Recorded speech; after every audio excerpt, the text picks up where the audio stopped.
Vou até copiar a mensagem que o pastor pregou na semana passada, eu não sou boba, segundo Crônicas 20, 1 e 2.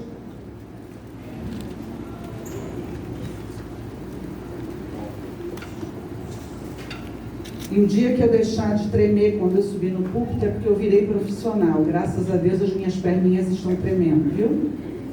Segundo Crônicas 20, 1 e 2 diz assim, verso 1 e 2. Foi a mensagem, quem estava aqui na semana passada, diga amém. Amém. Vocês lembram? Mensagem linda, pregada pelo nosso pastor. Deus concedeu a Josafá vitória sobre os seus inimigos. E sucedeu que depois disso, os filhos de Moabe, os filhos de Amon, e com eles alguns outros dos amonitas, vieram a pelejar contra Josafá, todos nós juntos. Então vieram alguns que deram aviso a Josafá, dizendo: vem contra ti uma grande multidão além do mar e da Síria, e eis que já estão em Hazazon Tamar, que é em Gedi. Senhor, que o teu Espírito continue ministrando, como já tem feito desde o início desse culto, em nome de Jesus. Amém. Você pode se sentar?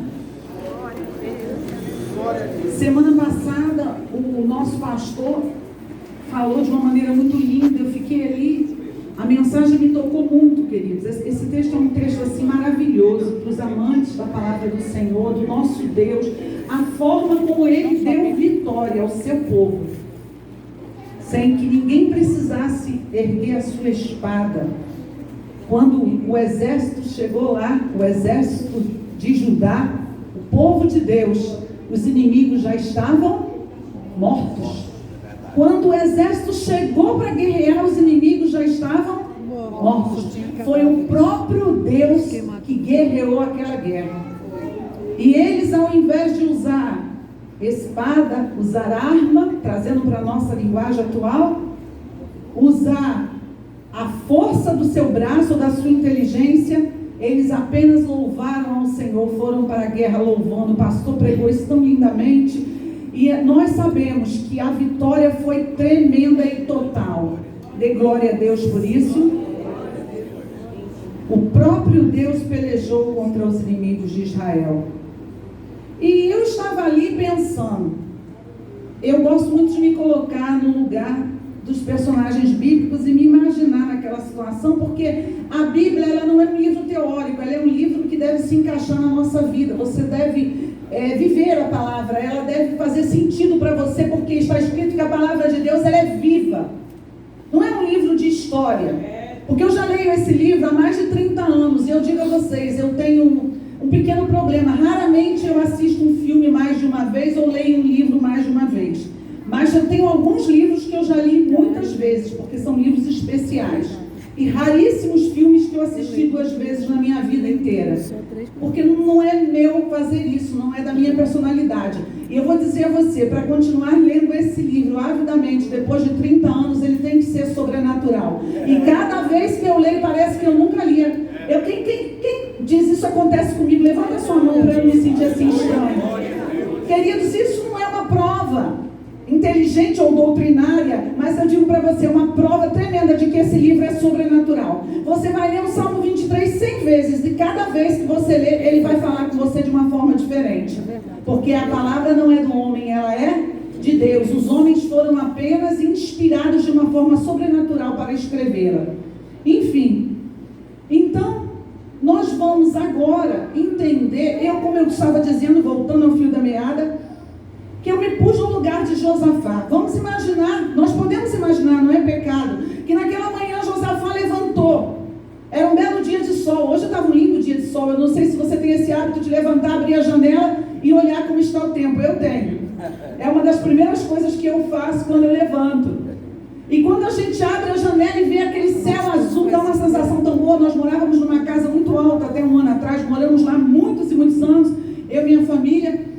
E a gente tinha uma vista linda. E a primeira coisa que a gente fazia era olhar pela janela. Dava para ver como estava o Rio de Janeiro, como é que estava todo o tempo aqui. E até Niterói dava para ver, de tão alto, era ali no alto do Cacunha. Mas era uma sensação boa. Você acorda, olha o céu. E talvez aquele dia para Josafá tenha sido um dia assim. Ele chegou na varanda do seu palácio vendo o sol, coisa boa. Josafá era um homem de Deus. Diga, Josafá era um homem de Deus. No meio de uma nação que pouco a pouco foi se desviando de Deus, após a morte de Salomão, o reino se dividiu. Eu não vou entrar nessa explicação. O reino se dividiu por questões políticas, econômicas, sociais e até espirituais. Josafá era o rei do sul, do povo que ficou fiel à aliança de Deus. E Josafá, sendo um homem de Deus, com certeza acordou com um hino de alegria, com gratidão, buscava a face do Senhor. E quando ele menos espera, vem uma notícia ruim. Imagina que ele está sentado lá no seu trono, fazendo uns despachos reais, assinando as documentações reais. De repente chega um mensageiro. Você tem ideia o que ele sentiu? E diz assim: olha, eu vou colocar para até os adolescentes entenderem. Está vindo aí um exército inumerável e vai matar todo mundo. Não tem jeito da gente vencer, porque o mensageiro não falou isso, mas subentende-se que ele já estava dizendo que a multidão que estava vindo contra não tinha como ser destruída. E ele não só dá a mensagem, mas ele também, indiretamente, já dá o parecer dele sobre a mensagem. Porque ele já diz assim, sobre o fato, ele já diz assim, ó, vem uma grande multidão. Gente, multidão já é grande por si só. Quem está entendendo? Se eu digo assim, tem multidão, já é muita gente. Quem entende diz amém. Amém. Mas ele não, satisfeito em dizer que era uma multidão, ele disse que era uma grande multidão. Gente, o rei tremeu na base. A Bíblia diz que ele temeu, ele teve medo. Porque todo homem de Deus, toda mulher de Deus, dependendo da notícia, ele ou ela tem medo. Ninguém é imune ao medo, irmãos. Sabe aquele dia que você acorda e diz, hoje vai ser um dia maravilhoso, e lá no meio do dia o telefone toca, ou o zap entra em ação, ou alguém bate na tua porta. Hoje é mais difícil alguém bater a porta, é mais fácil chegar por zap, né? O zap é uma coisa boa, mas também é uma coisa ruim, porque as notícias estão chegando muito depressa. Às vezes dá até tempo do problema resolver, mas a notícia chega tão rápida que você já está morrendo do coração. Quando você está morrendo do coração, o problema lá já até resolveu. O problema da rapidez da mensagem é essa. E vem aquela mensagem dizendo, olha, aconteceu isso com teu filho.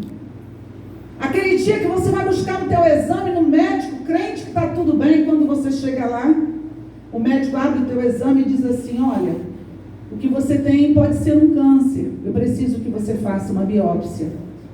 Eu já passei por isso 3 vezes. Quem já passou por isso sabe como é ruim.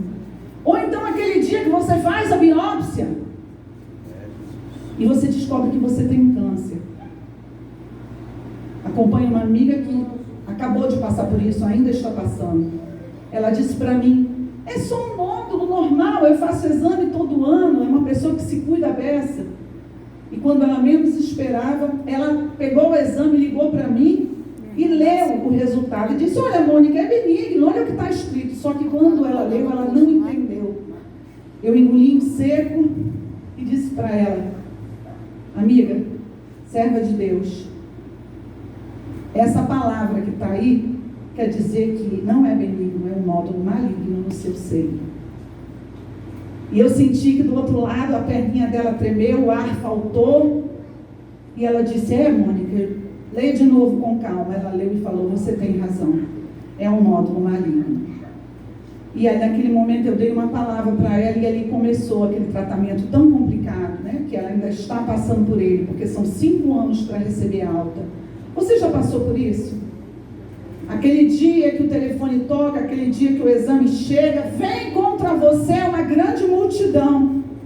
E eu fiquei me pensando ali, sentada, no que o pastor estava falando e me colocando no lugar de Josafá, o medo que se apoderou do coração dele. Só que Josafá era um homem de Deus. Josafá assumiu o seu reino e a primeira preocupação dele foi ensinar a palavra de Deus ao povo, foi buscar ao Senhor. Ele liderou uma reforma espiritual no meio do povo. Então eu quero que você entenda que eu estou falando de um homem que tinha aliança com Deus, um homem que se preocupou em ensinar a palavra de Deus, um homem que procurou guardar a aliança do povo com Deus e fazer o povo buscar Deus. Não estou falando de qualquer um não, você está me entendendo? Mas teve um probleminha, irmãos. O que é lindo na Bíblia é que ela fala sempre, ela fala tudo de bom das pessoas, mas ela também fala das fraquezas. Não esconde. A gente que fica preocupado em esconder as nossas fraquezas, não, eu não quero que ninguém saiba. Até hoje todo mundo fala do pecado de Davi. É o pecado mais falado da história. Todo mundo fala do pecado de Davi, todo mundo fala dos erros. A Bíblia fala lá em Atos, você vai ver apóstolos brigando. Quem já leu isso na Bíblia? Se desentendendo, indo para um lado, outro para o outro. Você sabia disso na Bíblia? Porque a gente tem a ideia de que ser humano é perfeito. Não, a gente tem que encobrir. Não. Josafá era um homem de Deus, só que tem um probleminha. Vamos começar a pensar no probleminha de Josafá, até para entender essa história dessa multidão que veio contra ele. Você está conseguindo acompanhar o raciocínio? Diga, estou. Quando ele assumiu a liderança do povo, o povo tinha um problema. Porque à medida que o povo foi se afastando de Deus, como eu disse, eu não vou entrar em detalhes, o povo começou a se entregar à idolatria. E eles construíam altos, lugares altos. O que eram os altos? Como a palavra diz, eram lugares altos, montes. Lugares onde eles erguiam altares. Estou falando da forma mais simples possível, para adorar aos ídolos, especialmente a Baal.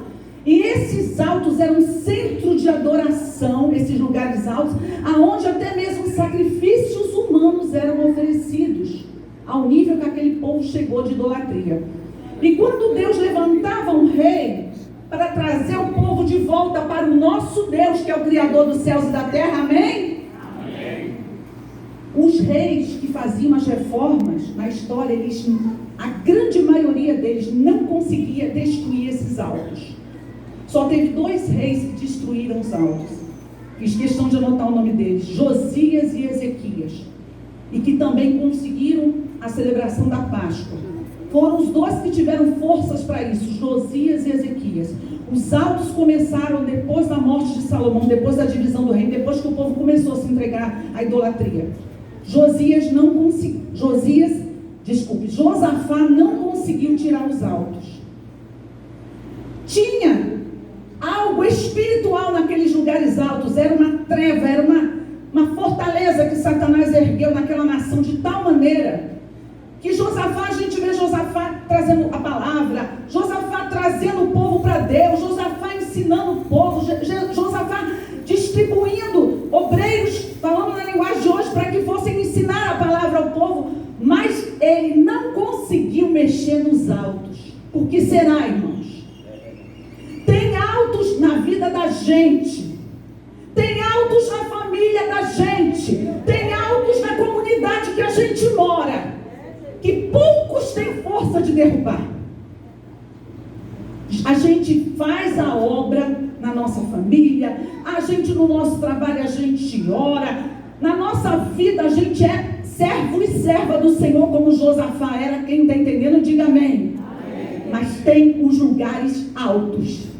Para derrubar certos lugares altos na nossa vida, é preciso primeiro Deus tirar as nossas áreas de fraqueza. Deus quer mexer nas minhas áreas de fraqueza, porque todo mundo tem as suas. Se essas áreas de fraqueza não forem tratadas, vocês vão ver agora, eu estou indo para o meio e para o final dessa mensagem, você vai ver que prejuízo isso pode trazer na tua vida e na minha vida. Então tinha alguma coisa dentro de Josafá que não estava totalmente afinada com Deus. Está me entendendo? O problema está aqui dentro de mim. Ninguém vê, mas tem algo no meu coração que às vezes até eu mesma desconheço, que não me afina com Deus, me deixa meio que estranho por dentro ao Senhor, de tal maneira que Davi orou: sonda-me, ó Deus, vê se há em mim alguma coisa ruim, guia-me pelo caminho eterno, porque Davi sentia que tinha dentro dele alguma coisa que não se afinava com Deus, e isso tira de nós a autoridade para derrubar os altos. E a gente está na igreja, mas tem altos na nossa casa, domínios e fortalezas de Satanás que a gente não consegue derrubar. Você está me entendendo? Glória a Deus. Eu vivi com um pai feiticeiro durante 19 anos, invocador de demônios. Ele ficava dentro da minha casa e era visível como Satanás dominava a vida do meu pai. Porque eu venho de uma linhagem totalmente entregue ao serviço dos demônios. Com 7 anos eu já tinha visão de demônios dentro da minha casa, eu já me comunicava com eles. Você acredita nisso? Se não acredita, eu lamento por você, mas é verdade. As crianças têm sensibilidade ao mundo espiritual, mais do que a gente imagina.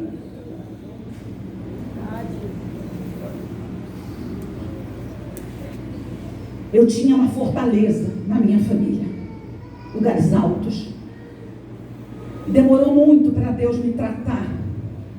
Foi difícil demais derrubar aquela fortaleza. Ela não caía. Queridos, mas no final da história, ela caiu. Aleluia. Meu pai morreu salvo. Mas primeiro Deus teve que fazer muita coisa na minha vida para que eu tivesse a autoridade dele. Primeiro ele teve que me limpar, me tocar, me tratar muito para eu poder ter autoridade e força. Queridos, tem que ter força que vem de Deus, tem que estar afinado com Deus para derrubar os altos. Aí você diz, irmão, prova isso na Bíblia. Vamos lá, senão a gente não termina. Havia uma área problemática na vida de Josafá. Homem de Deus, diga homem de Deus. Homem de Deus. Mulher de Deus. Queridos, sabe de quem que ele virou parente por livre e espontânea vontade? De Acabe. Sabe quem era Acabe? Marido de Jezabel. Homem idólatra, ímpio, mulher ruim, mulher do cão. Jezabel por si só já é um nome ruim. Não bote nunca esse nome na sua filha. Que atrai tudo quanto é coisa ruim. Pois ele deu o filho dele para casar com a filha de Jezabel. Homem de Deus faz isso, gente. Pior que faz.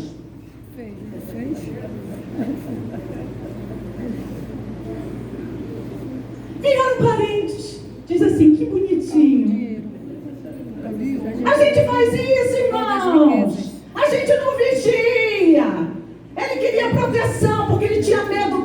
Gente, ele era um reininho só. Ele era um reininho só, pequenininho. O rei do norte eram 10 tribos. Ele tinha medo. Numa guerra, quem se dá melhor? O menor ou o maior? O maior. Foi se aparentar com Acabe. No fundo, ele não confiava assim tanto em Deus. Qualquer coisa eu peço socorro lá para Acabe. Aí um dia ele foi convidado para uma festa em Samaria, né? Porque depois que você faz aliança, meu querido, já era. Tu vai ter que ir na festa, tá bom? Aí quando ele chegou na festa, irmãos, é só uma festa, o que tem? Só vou tomar Coca-Cola. Acabe diz assim, vamos para a guerra junto. Josafá já estava numa situação tão ruim, irmãos, que não tinha como ele não ir. E ele estava com medo, porque ele manda chamar o profeta para saber se eles iam ter vitória. Aí só vinha aqueles profetas, né? O profeta que só profetiza coisa boa, é desse que a igreja gosta. Eis que Deus é contigo, eis que Deus vai te dar vitória. Mas lá dentro, Josafá era homem de Deus, ele sabia que tinha alguma coisa errada. Aí ele diz assim, não tem outro profeta, e não é esse que ninguém gosta de ouvir. Essa irmã que só prega essas mensagens fortes, esquisitas, chama ela lá para ver o que ela tem para dizer. Aí vem o profeta, Micaías. Eu sou ruim com o nome, acho que é Micaías o nome dele. E diz assim, se eles vão para a guerra, vão se dar mal. Vão vencer coisa nenhuma. Manda calar a boca, sai Deus falando, não. Vamos dar um jeito desse profeta. Mas ele foi temendo. E quase ele morre nessa guerra, se Deus não desse livramento a Josafá, porque Deus é bom, queridos. Quase ele morreu nessa guerra. O Senhor livra Josafá da morte. Acabe morre. Aí Josafá volta para sua cidade, diga Jerusalém. Diz assim, ele aprendeu, né? Não aprendeu nada, irmão. Quando ele volta para casa, ele é duramente repreendido pelo profeta Jeú. Deus diz assim, olha, eu achei coisas boas em você. Você tirou os bosques da terra, você preparou o teu coração para buscar a Deus. Mas devias tu ter feito aliança com aqueles que o Senhor aborrece? Virá sobre ti grande ira da parte do Senhor por causa disso. E sabe o que Josafá fez? Ele se esforçou mais, aí que ele buscou mais, aí que ele espalhou mais a palavra. Se você ler o capítulo 19, você vai ver tudo isso. mandou o povo guardar a lei do Senhor. Irmãos, aquele crente que se conserta quando Deus usa o profeta, e depois que ele quase morre, ele vira crente mesmo, aí ele quer ficar certinho na presença de Deus. Aí ele vem, aí Deus fala, aí ele vem para a escola dominical, aí ele ora mais, aí ele evangeliza, aí ele busca. Já viu alguém assim? Ele continuou fazendo muitas coisas boas, mas os altos não foram tocados. Aí, justamente depois de tudo isso que aconteceu, é que veio contra ele uma grande multidão. Amados, tudo que vem contra nós, de alguma forma, é o Senhor, que Ele não perde a nossa vida Ele não perde a nossa vida. Ele não perde a nossa vida de controle das mãos dele, Ele não perde. Tudo que vem contra nós é para nos tratar das áreas da nossa vida que não estão de acordo com a vontade dele, para nos levar a ter uma vida mais profunda e a derrubar os altos que ainda estão na nossa família, que ainda estão no lugar onde Ele nos coloca. O Senhor primeiro, Ele vem para nos tratar, e Ele deixou vir a grande multidão, e Ele deixou vir aquele exército, e diz a palavra que Deus deu a vitória ao seu povo. Você está entendendo? Você já sabe disso? Diga amém. Agora Josafá aprendeu nada, irmão. Você vai para o outro capítulo, para o capítulo 20. Agora ele faz aliança com o filho de Acabe. Diga, misericórdia. Que era tão ímpio quanto o pai. Eles resolveram construir navios juntos. Olha, diga, que bonitinho. Não aprendeu nada. Graças a Deus, eu não sou como Josafá. Vou te dar uma má notícia. Nós somos iguaizinhos porque somos humanos, irmão. Temos a tendência, se não for a graça, nós não somos nem um pouquinho diferentes de Josafá, está entendendo? Vamos fazer navio. Mas aí a Bíblia diz, irmãos, eu vou até ler a expressão que é muito, até que chega engraçada. Navios que fossem a Tarsis, mas o Senhor despedaçou os navios se quebraram. Bom, Deus é interessante, depois daquele trabalho todo, que construiu um navio dá trabalho, quem concorda comigo? Quando eles estavam grandemente animados, quando eles achavam que o navio ia chegar onde eles queriam, Deus quebrou os navios. Aí diga assim, agora ele aprendeu. Não deu mais tempo, ele morreu. Tem gente que não vai aprender nada nunca, irmão. Vai morrer, vai para o céu, vai. Mas Deus tem coisas maiores do que só a gente ir para o céu. Ele tem os altos que precisam ser derrubados aqui na terra. Ele tem coisas que Ele quer que a gente faça, e que se a gente não entrar no tratamento dele, a gente não vai conseguir fazer nunca. Queridos, a gente, quando vê a tribulação, sabe o que a gente faz? A gente teme. A gente não quer se submeter ao tratamento de Deus, sabe? Quando vier uma luta contra você, para de agir como um coitadinho. Para de agir como se você fosse. A gente tem logo aquela tendência, eu sou assim também, de ir para o quarto, no quarto escuro, não falar com ninguém, dizer, Deus, eu vou morrer. Sabe a tendência de Jonas? Senhor, eu estou aqui, debaixo dessa baboeira, não quero mais nada, fiz a tua obra, me perseguiram, me caluniaram, deu tudo errado para mim, deixa eu morrer. Eu sou igualzinho Jonas, não sei você, eu tenho essa tendência, ser assim. Não quero falar com ninguém, Senhor. Estou aqui, não tem mais ânimo, também não vou largar tudo, vou deixar a tua obra, esse negócio de igreja, está me deixando maluca. Jesus, eu vou ficar aqui quietinha. Nem telefone eu quero atender, Jesus, nem zap. Você já teve esse dia? Os irmãos enviam no trabalho, eles têm outra maneira de reagir. Pede hora extra, até para fugir da obra, e Deus está falando nesse lugar. Diz para o pastor que está fazendo hora extra, mas na verdade está fugindo, porque a gente não está aguentando o tamanho da batalha. Mas Deus quer usar a batalha para tratar a gente, irmão. Não precisa ficar com medo, porque o Deus que nos guarda está conosco. Entendeu? Deus está querendo tratar, mas aí Deus está me ensinando. Por que essa luta? Aí eu começo a me quebrantar, Senhor, por que isso está acontecendo? Aonde que eu estou errando? O que o Senhor está tentando me dizer? Você diz, irmã, não estou entendendo nada, vai entender agora. Diga glória a Deus.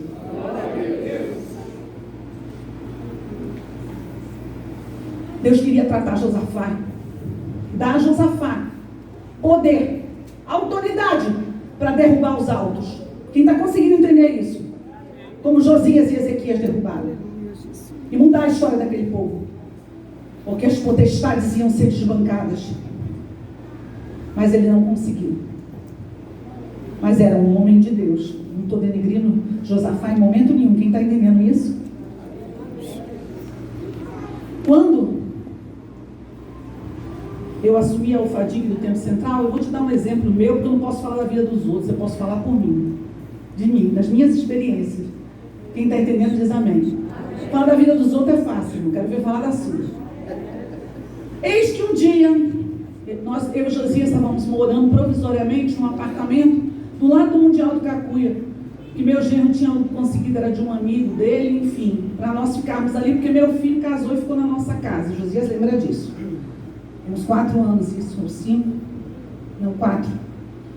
Eis que um dia eu e Josias acordamos, alguém bate a porta, alguém o ligou antes, quem era?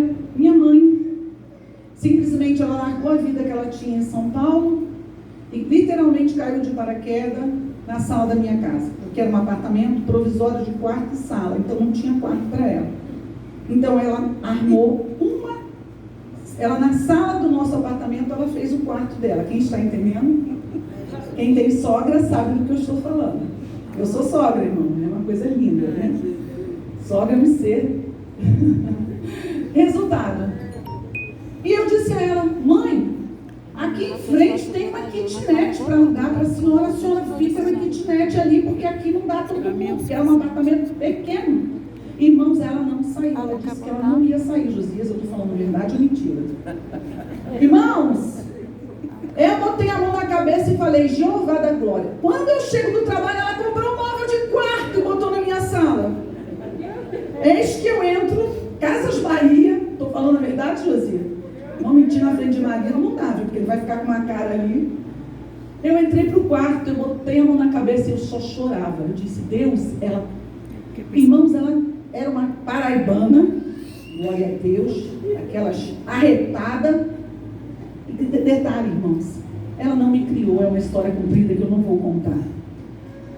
Nós tivemos um relacionamento muito difícil. Ela estava com Jesus, mas estava totalmente afastada do Senhor por decisões erradas que ela tomou, é uma longa história.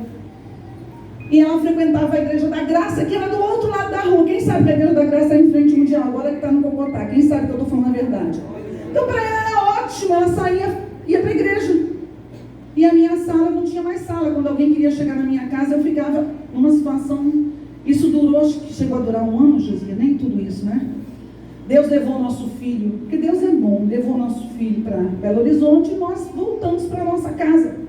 Era a única alternativa, porque a casa cabia todo mundo. Irmãos, e durante 2 anos, eu liderei a alfadilha, eu tive todas as lutas que você não puder imaginar, eu passei naquela liderança. Misericórdia. Tudo. E eu me lembro que eu ainda tinha luta em casa. Era difícil, ela estava num processo muito sério, e eu não sabia o que estava acontecendo na vida dela, não vou entrar em detalhes. Eu sei que um belo dia, irmãos, 6 meses antes dela partir, ela sentiu uma dor, do nada ela estava ótima, aqui do lado direito. Nós a levamos ao hospital, e ali nós descobrimos que ela estava com um câncer, e ela não sentia nada, irmãos, e já estava em fase terminal. Só que o médico não disse para nós que era fase terminal, ele disse que faria a cirurgia. E eu e meu esposo, louvo a Deus pela vida do meu esposo, porque foi um verdadeiro filho para minha mãe. Durante 6 meses nós rodamos, irmãos, eu trabalhando, Josias levava, eu levava, exames, até que ela chegou à cirurgia. E eu não entendia o que estava acontecendo. São as multidões e as lutas que vêm contra nós, irmãos, e eu naquela situação sem entender. Tinha dias que eu não conseguia trabalhar, porque eu ficava preocupada com ela bem, ora mal, e eu e Josi naquele vento, e a obra é uma liderança extremamente difícil, todo mundo cobrando de tudo quanto era lado, luta, que tinha dia que eu dizia, Deus tem misericórdia, eu não tenho mais nem força disso, Senhor. Eu a levei para a cirurgia, irmãos. Você vai entender agora o que foi que aconteceu. Deus estava querendo me tratar e eu não sabia. Porque a gente só vê a luta, a gente não consegue ver Deus além da luta agindo na nossa vida. Quando ela foi operada, que ela estava no CTI, uma irmã ligou para mim e disse assim para mim: irmã Mônica, diga à sua mãe que você a ama. Eu nunca tinha dito à minha mãe que eu a amava, porque ela não foi minha mãe. Eu a perdoei, eu cuidei dela, não era a primeira vez que ela vinha de paraquedas para minha casa. Josias é testemunho de tudo que eu estou falando. Eu fui a melhor filha que ela poderia ter, a única filha. Mas eu nunca consegui dizer para minha mãe que eu a amava. Ninguém sabia disso. E Josias não sabe dessa história. Quando essa irmã falou para mim isso, diga à sua mãe que você a ama, eu, tá bom. Mas aquilo ficou. Irmãos, ela estava bem no CTI. Eu fui visitá-la nesse dia, o Josias não foi, porque ele estava muito gripado, não podia entrar no CTI.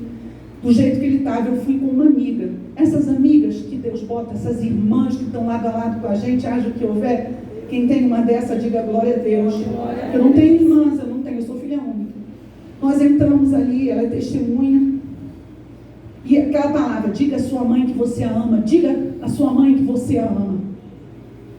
E ela bem lúcida, cheia de aparelhos, mas lúcida, falou comigo.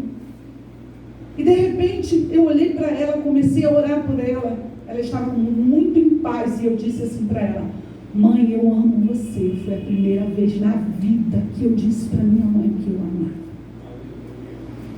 Sabe o que aconteceu, amados? Quando eu virei as costas, vocês já sabem o que aconteceu. Ela partiu. Porque a luta tinha um objetivo: Deus queria me curar.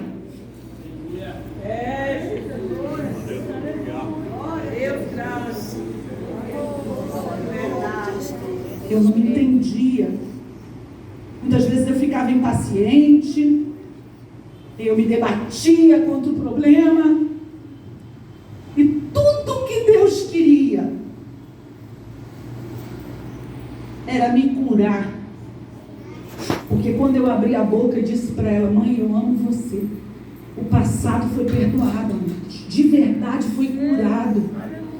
Junto com a sepultura dela foi sepultada toda uma história de horror, de abuso, de abandono que eu vivi na minha infância. E depois da morte dela,